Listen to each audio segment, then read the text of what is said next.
চিন্তা করুন তো, আপনি আপনার বন্ধুদের সাথে পাহাড়ে ঘুরতে গিয়েছেন। হঠাৎ আপনার এক বন্ধু একটা অদ্ভুত কঙ্কালের সামনে বসে এক নাগাড়ে বাঁশি বাজিয়েই যাচ্ছে, আর সেই বাঁশির আওয়াজ শুনে আপনার আরেকজন বন্ধু কোনো কথা না বলে নিজের হাতেই বাকি সবাইকে ছুরি দিয়ে শেষ করে দিচ্ছে। হ্যাঁ, ঠিক এমনটাই ঘটেছিল এই মুভিটিতে। কিন্তু কেন এমন হলো, চলুন গল্পের গভীরে গিয়ে জেনে নেওয়া যাক। গল্পের শুরুটা হয় 1995 সালে, যেখানে চারজন বন্ধু ভুটানের এক দুর্গম পাহাড়ি এলাকায় ঘুরতে গিয়েছিল। জায়গাটা ছিল হিমালয়ের একদম কাছে, আর চারিদিকে শুধুই বরফ আর পাহাড়। তারা যখন একটা ঝুলন্ত ব্রিজ পার হচ্ছিল, তখন হঠাৎ করে তাদের মধ্যে একজন, যার নাম ম্যাট, সে একটা অদ্ভুত শীষ দেওয়ার শব্দ শুনতে পায়।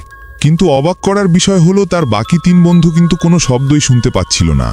ম্যাট সেই শব্দের উৎস খুঁজতে খুঁজতে একটু সামনে এগিয়ে যায়, আর হঠাৎ করেই সে একটা গভীর গর্তের মধ্যে পড়ে যায়। বন্ধুরা তাকে বাঁচাতে যখন নিচে তাকায়, তখন তারা দেখে যে ম্যাট সেখানে একটা অদ্ভুত কঙ্কালের সামনে চুপচাপ বসে আছে। কঙ্কালটা দেখতে মোটেও স্বাভাবিক মানুষের মতো ছিল না, বরং ওটা ছিল একটা বিশাল দানবীয় আকৃতির, যার অনেকগুলো হাত, আর ওটা কোনো পাথরের গায়ে গেঁথেছিল। বন্ধুরা অনেক কষ্ট করে নিচে নেমে ম্যাটকে উদ্ধার করার চেষ্টা করে, কিন্তু ম্যাট তখন যেন এক ঘোরের মধ্যে চলে গেছে। সে শুধু বিড়বিড় করে বলছিল, আমাকে ছুবি না, আমাকে স্পর্শ করলেই তোরা মারা যাবি। বন্ধুরা তার এই অদ্ভুত কথা পাত্তা না দিয়ে তাকে কাঁধে করে ওপরে তুলে নিয়ে আসে। কিন্তু অদ্ভুত ব্যাপার হলো, ম্যাটকে স্পর্শ করার সাথে সাথে সে বাচ্চাদের মতো কাঁদতে শুরু করে, যেন তার শরীরে প্রচণ্ড কষ্ট হচ্ছে। এরপর তারা যখন পাহাড়ের ওপর দিয়ে ফিরছিল, তখন হঠাৎ আবহাওয়া খারাপ হতে শুরু করে, আর বিশাল এক তুষার ঝড় শুরু হয়। বাধ্য হয়ে তারা জীবন বাঁচাতে কাছেই একটা পরিত্যক্ত কুঁড়ে ঘরে আশ্রয় নেয়। সেই রাতে বাইরে যখন প্রচণ্ড ঝড় বইছে, তখন ঘরের ভেতর তাদের আরেক বন্ধু লিসা খেয়াল করে যে ম্যাট যেই জ্যাকেটটা পরে আছে, সেটার পকেটে একটা অদ্ভুত হাড়ের তৈরি বাঁশি রাখা। লিসা কৌতূহলবশত সেই বাঁশিটা হাতে নেয়, আর সেটা দিয়ে ফুঁ দিতেই এক ভয়ঙ্কর ও ভৌতিক আওয়াজ বের হয়ে আসে, যা শুনে সবার গায়ের লোম দাঁড়িয়ে যায়। পরের দিন সকালবেলা ঘুম থেকে উঠে তারা দেখে যে বাইরে তুষারপাত কিছুটা কমেছে। তাই তাদের মধ্যে দুইজন সাহায্যের খোঁজে গ্রামের দিকে রওনা দেয়, আর লিসা থেকে যায় ম্যাটকে পাহারা দেওয়ার জন্য, কারণ ম্যাট তখনও কোমায় থাকার মতো অবস্থায় ছিল। বন্ধুরা চলে যাওয়ার কিছুক্ষণ পরেই লিসা জানলার বাইরে একটা ছায়ামূর্তি দেখতে পায়। কুয়াশার ভেতর দিয়ে একটা কালো অবয়ব যেন তার দিকে এগিয়ে আসছিল। লিসা প্রথমে ভাবে হয়তো কোনো উদ্ধারকারী দল এসেছে, কিন্তু সেই মূর্তিটা যতই কাছে আসছিল, লিসা ততই ভয় পাচ্ছিল, কারণ ওটা কোনো মানুষের মতো হাঁটছিল না। ভয়ে লিসা দরজা বন্ধ করে দেয়, কিন্তু সেই ছায়ামূর্তিটার দরজায় ধুমধাম করে বাড়ি দিতে থাকে, আর অদ্ভুত যান্ত্রিক গলায় লিসার নাম ধরে ডাকতে থাকে। লিসা ভয়ে হাতে ছুরি তুলে নেয়, কিন্তু কিছুক্ষণ পর সে বুঝতে পারে যে দরজার ওপাশে আসলে তার বন্ধুরাই ফিরে এসেছে, কারণ তারা পথ হারিয়ে ফেলেছিল। কিন্তু লিসার এই অদ্ভুত আচরণ দেখে তার বন্ধুরা অবাক হয়ে যায়, কারণ তারা বাইরে কাউকে দেখেনি। সেই রাতে যখন সবাই ঘুমাচ্ছিল, তখন লিসার কানে আবার ফিসফিসানি শব্দ ভেসে আসে। সে চোখ খুলে দেখে যে ম্যাট তার কানের কাছে মুখ এনে অদ্ভুত এক ভাষায় কিছু একটা মন্ত্র পড়ার মতো করে বলছে। লিসা তখন এতটাই ক্লান্ত ছিল যে সে নড়তে পারছিল না। পরের দিন সকালে উঠে তারা দেখে যে ম্যাট ঘরে নেই। বাইরে বরফের ওপর তার পায়ের ছাপ দেখা যাচ্ছে। সেই ছাপ ধরে খুঁজতে খুঁজতে তারা আবার সেই ঝুলন্ত ব্রিজের কাছে চলে আসে, আর সেখানে গিয়ে তারা যা দেখে তা দেখার জন্য কেউ প্রস্তুত ছিল না। তারা দেখে যে ম্যাট ব্রিজের ঠিক মাঝখানে বসে সেই হাড়ের বাঁশিটা বাজাচ্ছে, কিন্তু তার চোখ মুখ ছিল ভাবলেশীন। বন্ধুরা তার কাছে যেতেই ম্যাট বাঁশি বাজানো থামিয়ে তাদের দিকে তাকায়, আর আবার সেই অদ্ভুত হাসি দিয়ে বলে, তোরা আমাকে ছুঁয়েছিস, তাই তোরা এখন মারা যাবি। এই কথা শেষ হতে না হতেই লিসা যেন হঠাৎ করে হিপনোটাইজড হয়ে যায়। তার চোখ দুটো ঘোলাটে হয়ে যায়, আর সে পকেট থেকে ছুরি বের করে কোনো কথা না বলেই তার সামনে থাকা বন্ধুর পেটে ঢুকিয়ে দেয়। এরপর সে আরেকজন বন্ধুকে ধাক্কা দিয়ে পাহাড় থেকে নিচে ফেলে দেয়, আর তারপর নিচের গলা কেটে সেই গভীর খাদে ঝাঁপ দেয়। পুরো ঘটনাটা ঘটে যায় মাত্র কয়েক সেকেন্ডের মধ্যে, আর ম্যাট তখনও সেখানে বসে একমনে সেই ভয়ঙ্কর বাঁশিটা বাজিয়েই যাচ্ছিল। গল্পটা এখান থেকে সোজা চলে আসে 2018 সালে আমেরিকার মিজৌরি শহরে, যেখানে আমরা আমাদের মেন ক্যারেক্টার জেমসকে দেখতে পাই। জেমস আগে পুলিশে চাকরি করত, কিন্তু এখন সে একটা ছোট তালাচাবির দোকান চালায়। তার জীবনটা আসলে খুব কষ্টের, কারণ 1 বছর আগে এক গাড়ি অ্যাক্সিডেন্টে সে তার স্ত্রী আর ছোট ছেলেকে হারিয়েছে। সেই থেকে সে একা থাকে আর প্রচণ্ড ডিপ্রেশনে ভোগে। একদিন জেমসের পাশের বাসের মেয়ে আমান্ডা তার সাথে দেখা করতে আসে। আমান্ডা জেমসকে বলে যে সে এমন এক জিনিসের খোঁজ পেয়েছে যা তাকে সব দুঃখ ভুলিয়ে দেবে। আমান্ডার কথাবার্তা ছিল খুব রহস্যময়। সে বলছিল যে এই পৃথিবীটা আসলে সত্যি না, আর সবকিছুই একটা ভ্রম। জেমস তার কথা খুব একটা গুরুত্ব দেয় না, কিন্তু সেই রাতে জেমস স্বপ্নে তার মৃত স্ত্রী আর ছেলেকে দেখে, আর ঘুম ভেঙে যাওয়ার পর সে খুব ভয় পেয়ে যায়। পরের দিন সকালে আমান্ডার মা জেমসকে ফোন করে জানায় যে আমান্ডা নিখোঁজ হয়ে গেছে আর সে কোথাও তাকে খুঁজে পাচ্ছে না। জেমস যেহেতু পুলিশে চাকরি করত, তাই সে আমান্ডার মাকে সাহায্য করার জন্য তাদের বাড়িতে যায়। আমান্ডার ঘরে ঢুকে জেমস অদ্ভুত কিছু জিনিস দেখতে পায়।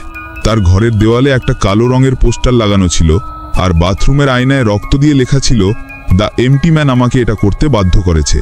পুলিশ এসে যখন তদন্ত শুরু করে, তখন তারা বলে যে এটা হয়তো আমান্ডার কোনো বয়ফ্রেন্ডের কাজ, অথবা সে পালিয়ে গেছে। কিন্তু জেমস জানতো ঘটনাটা এত সহজ না। সে আমান্ডার ঘরের ডাস্টবিন থেকে একটা কাগজ পায়, যেখানে পন্টিফেক্স ইনস্টিটিউট নামে একটা জায়গার নাম লেখা ছিল। জেমস তদন্ত করতে করতে আমান্ডার এক বন্ধু ডেবোরার কাছে যায়। ডেবোরা তাকে একটা ভয়ঙ্কর আরবান লেজেন্ড বা লোককথা শোনায়। সে বলে যে তাদের শহরে একটা কুসংস্কার আছে যে আপনি যদি রাতের বেলা কোনো ব্রিজের ওপর দাঁড়িয়ে একটা খালি বোতলে ফু দেন আর মনে মনে দ্য এমটি ম্যানের কথা ভাবেন, তাহলে প্রথম দিন আপনি তার শীষ শুনতে পাবেন, দ্বিতীয় দিন আপনি তাকে দেখতে পাবেন, আর তৃতীয় দিন সে আপনাকে নিতে আসবে। ডেবোরা স্বীকার করে যে কয়েকদিন আগে সে, আমান্ডা আর তাদের আরও কয়েকজন বন্ধু মিলে মজার করার জন্য ঠিক এই কাজটাই করেছিল।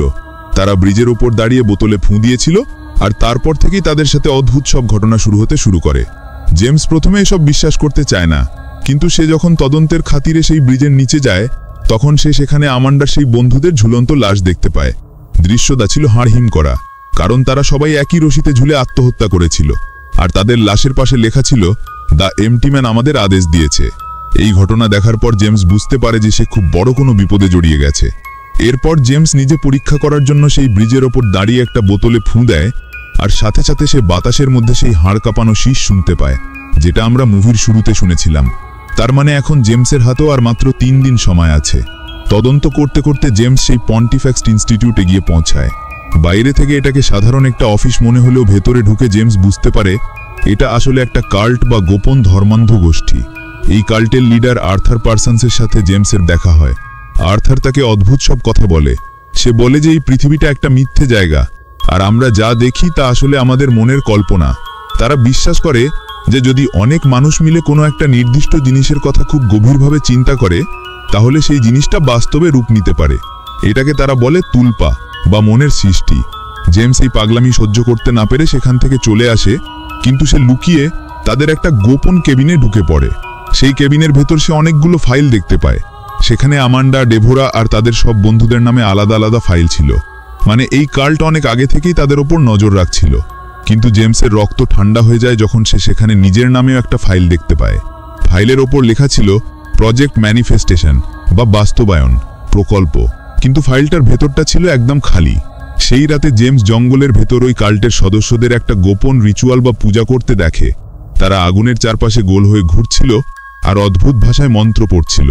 হঠাৎ তারা জেমসকে দেখে ফেলে আর তার পিছু নেয়। জেমস কোনো মতে প্রাণ নিয়ে বাঁচে, কিন্তু জেমসের বিপদ এখানে শেষ হয় না।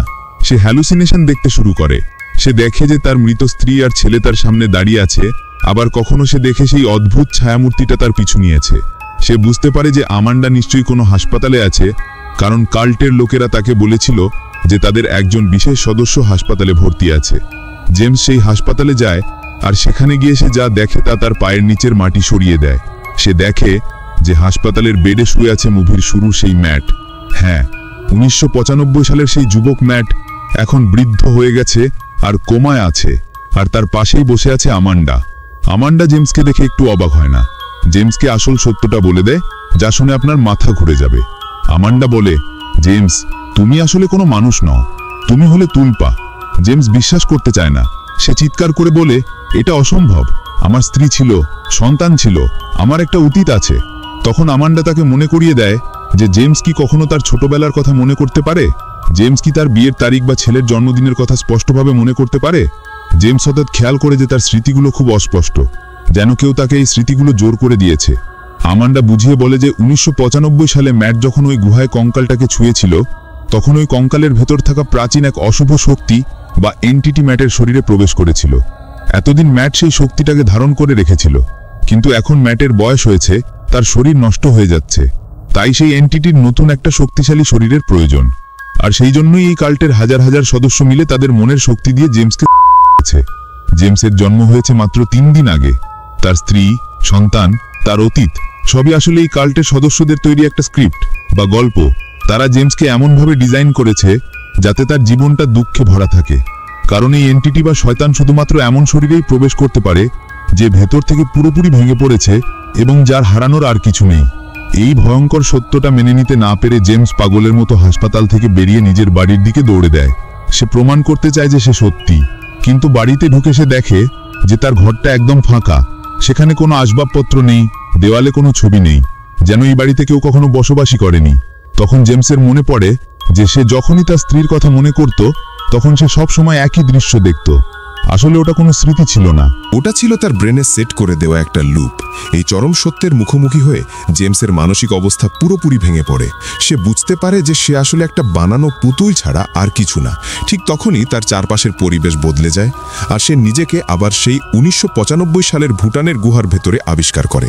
যদিও সে শারীরিকভাবে হাসপাতালে ছিল, কিন্তু মানসিকভাবে সে এখন সেই এন্টিটির জগতে। সেখানে সেই কালো দানবীয় সত্তাটি জেমসের সামনে আসে। জেমস আর বাধা দেয় না, কারণ সে জানে তার অস্তিত্বের একমাত্র উদ্দেশ্যই হলো এই শয়তানকে নিজের শরীরে জায়গা দেওয়া। সেই এন্টিটি জেমসের শরীরের ভেতর প্রবেশ করে, আর জেমসের নিজের সত্তা চিরতরে হারিয়ে যায়। এরপর দৃশ্য আবার হাসপাতালে ফিরে আসে। জেমস ধীর পায়ে ম্যাটের রুমের দিকে যায়। সে এখন আর জেমস নয়, সে এখন দ্য এমটি ম্যান। সে ম্যাটের লাইফ সাপোর্ট মেশিন খুলে দেয়, কারণ পুরনো পাত্রের এখন আর কোনো দরকার নেই।